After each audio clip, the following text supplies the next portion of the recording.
Après 4 ans de captivité, dans les camps de travaux forcés, en novembre 1944, plus d'1 millier de tirailleurs sénégalais embarquent de Morlaix pour le camp de transit de Thiaroye au Sénégal. Avant leur départ, l'armée française doit leur verser 1/4 de leur solde de captivité. On leur promet le reste une fois sur place. Pendant leur voyage, les règles de paiement changent.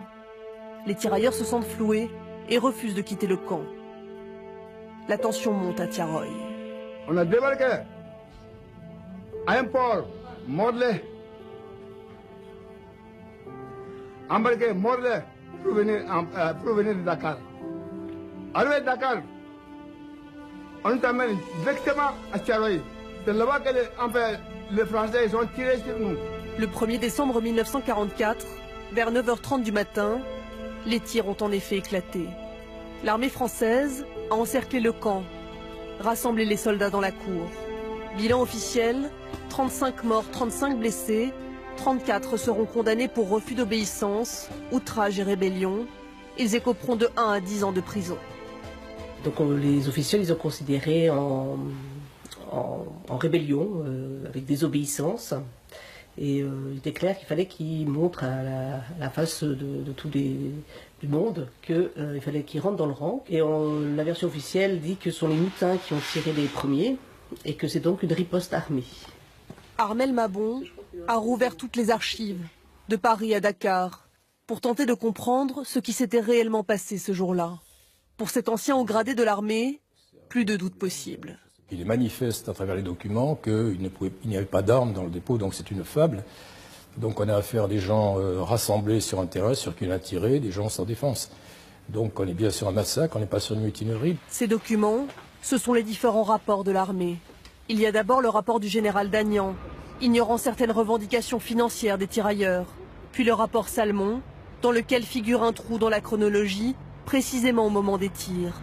Enfin, le rapport Lemasson, qui prouverait la thèse de la préméditation.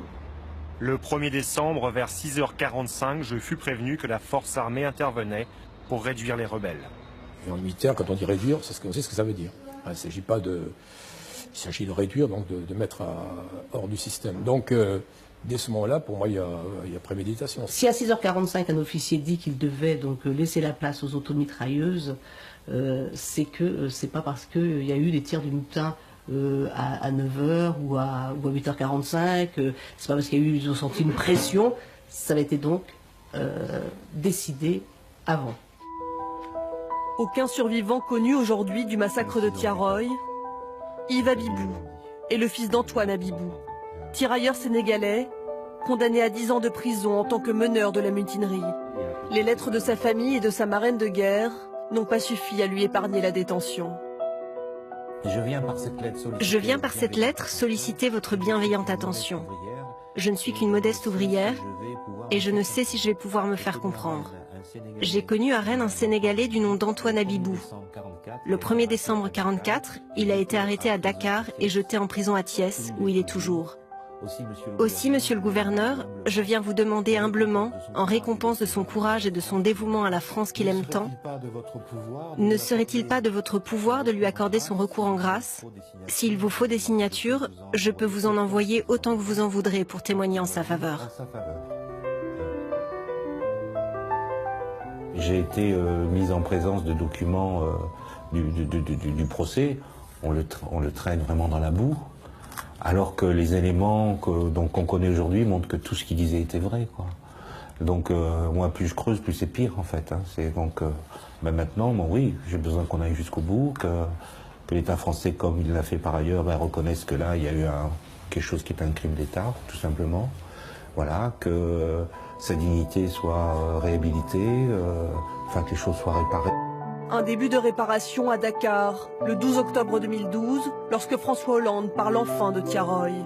La part d'ombre de notre histoire, c'est aussi la répression sanglante qui, en 1944, au camp de Thiaroye, provoqua la mort de 35 soldats africains qui s'étaient pourtant battus pour la France. 70 ans après, le bilan des morts reste douteux et certains contestent l'existence même d'un massacre. Le président de la République s'est engagé à restituer toutes les archives au Sénégal. Le ministère de la Justice examine l'opportunité d'un procès en révision.